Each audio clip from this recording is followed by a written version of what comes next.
Out of all the castle gates in Kingdom Come Deliverance 2, the gate tower of Suchdol castle would be the most dangerous entrance to attack in a medieval siege, but there are some major hidden flaws an enemy could use to break into the castle that you probably never really thought about. So let's explore how the gate would be defended during medieval times, where its weaknesses are, and how it could be made even deadlier.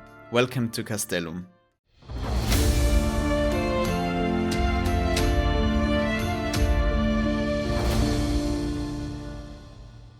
The Gatehouse of Suchdol castle takes the shape of a rectangular tower, which is one story higher than the crenellated battlement of the outer wall. Instead of simple crenellations, it features a wooden fighting platform with long arrow slits. This kind of battlement was very popular in Germanic or Bohemian style castles and offers the garrison much more all-around protection and better firing angles, but the less sturdy wooden construction is also more susceptible to enemy siege weapons. The roofed platform shelters the guards from the elements during the long hours of guarding the gate, and the surrounding area can easily be controlled from the tower's top floor. Historical documents tell us that there would be around 2 to 6 permanent gatekeepers employed at a castle, whose only job it was to guard the gate 24 hours a day. They would be stationed within the tower and in the gate passage below.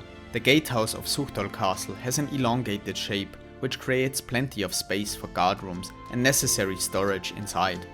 To keep the tower secure, these rooms only have very small windows for a little bit of light and fresh air. To get to the gate of Suchdol castle, you must first cross a wet moat, which is commonly found on castles in flat valleys, since that's where you usually find a suitable water source, like a stream or a river.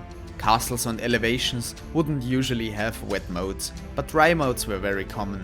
In a wet moat, you would generally want a steady current if possible, to prevent the water from getting foul, which was recognized as a health risk and nesting place for mosquitoes and such. Some cities even had strict laws regarding the cleaning of the moats. The moat of Suchdol looks a little swampy and could probably use some cleaning. This is also important for maintaining the castle's defensive potential, as it prevents the moat from slowly getting filled in by vegetation and dirt over time, which could make it easier to cross. The castle's entrance is protected by a drawbridge. It is attached by metal chains that run through slits in the wall. Inside those slits, the chains run over wooden rollers and are redirected to the upper stories of the gate tower, where the winch mechanism is placed. The drawbridge itself neatly fits into a recess in the wall, which makes it harder for attackers to grab it with hooks and force it down. Today, many castles don't have a drawbridge anymore because it got removed in later periods, but you can still often see the slits and the recess. Sometimes you can even find the rollers left in them. This style of drawbridge is the most common in Germanic and Bohemian castles, although other styles like the counterlever drawbridge exist as well. A drawbridge is a very effective defensive measure, but sadly it's often misunderstood in modern media. A lot of depictions of castles show the drawbridge as the main way of closing the gateway, and Suchdol castle is no exception to that. If you want to open or close the gate, you would first have to signal one or even multiple guards within the gatehouse to operate the slow and heavy mechanism before you can pass through. This would be incredibly annoying if people regularly had to go in and out of the castle, and I think a lot of guards would question their choice of career if all they did was operate the winch all day. The slow and labor-intensive mechanism can be a big security risk, since enemies could suddenly charge the gate before it can be closed again. In real-life castles, the drawbridge is almost always a secondary measure of closing the gate, with simple wooden doors being the primary defense. A single guy can quickly open and close the doors within a few seconds, and you also don't have to keep the winch manned at all times. Regular doors can also be locked much sturdier, with multiple wooden locking beams and iron bolts, while drawbridges instantly fall down if the chains are destroyed. During daytime, the drawbridge could be kept open and the doors closed, which provides a good balance between security and ease of access. I personally can't recall seeing any castle where the drawbridge isn't combined with some sort of regular door, so I'm quite certain the real Suchdol castle had a set of doors at the entrance as well. I think the lack of them is a pretty big weakness, and just placing a set of strong doors would be a quick and cheap fix for a lot of problems. Enemies that manage to cross the moat and get right up to the gate would then be under threat of getting attacked by the defenders within the extended battlements of the gatehouse. The overarching wooden hoardings on top of the tower feature slits in the floor, which could be used to throw rocks at anyone standing in front of the gate, or shoot straight down at the foot of the tower with crossbows or guns. The wooden battlements allow the defenders to fight off enemies right in front of the gate, without having to lean out over the wall, therefore staying protected from enemy bolts and arrows. Wooden battlements were very common in Germanic and Bohemian style castles at the beginning of the 15th century, and their defensive concept heavily focused on the top parts of the castle's walls and towers. High and thick walls were considered the deciding factor, and flanking fire wasn't really taken into consideration that much until the widespread adoption of firearms a couple decades later. The term flanking fire means the ability of the defenders to shoot along the wall, for example from a tower extruding out into the moat. The concept was common in some regions of France and England at the time, but not as much within the Holy Roman Empire. Simpler designs with effective usage of space and available resources were built instead, and the gate of Suchdol Castle is a good example of that philosophy.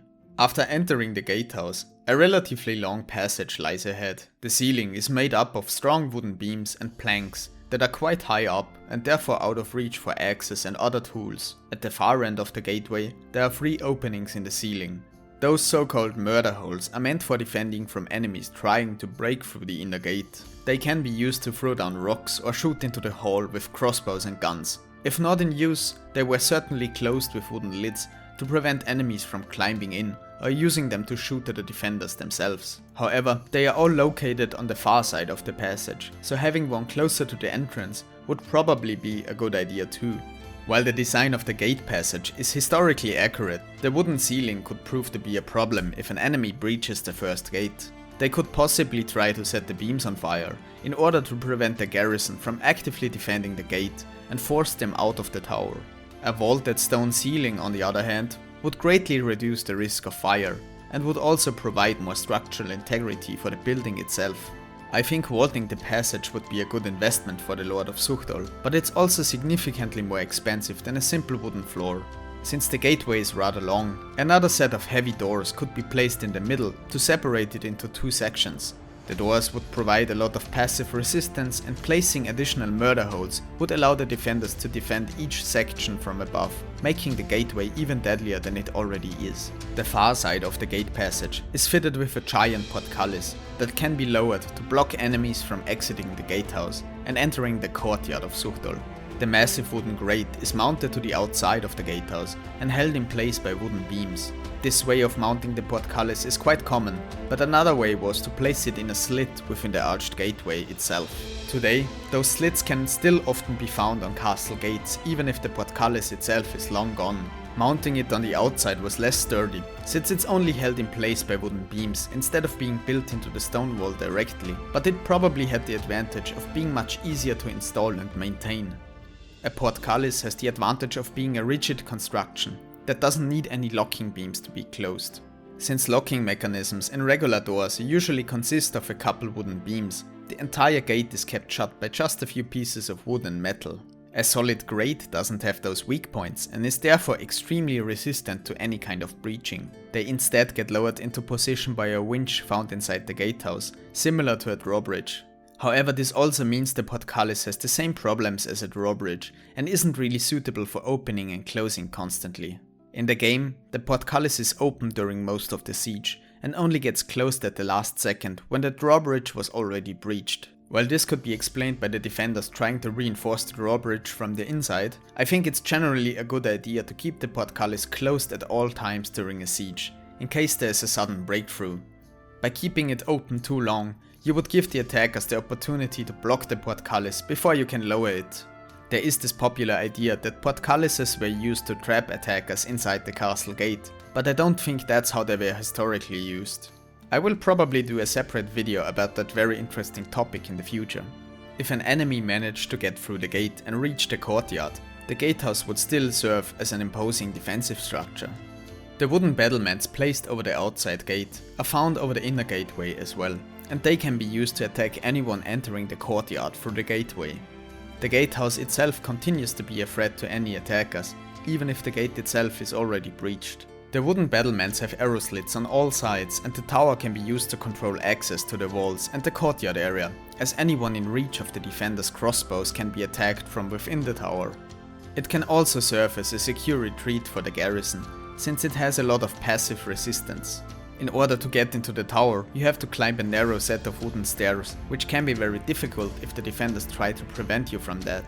But it would be even better if the stairs were placed inside the tower itself. This would mean that an enemy couldn't reach the battlements without taking the tower first, keeping the garrison relatively safe and mobile on the walls, while the enemy is stuck in the courtyard. Of course, the staircase shouldn't be connected to the gate passage itself, but be accessible from an outside door within the yard, so the portcullis can't be circumvented. The gate tower itself is pretty hard to get into.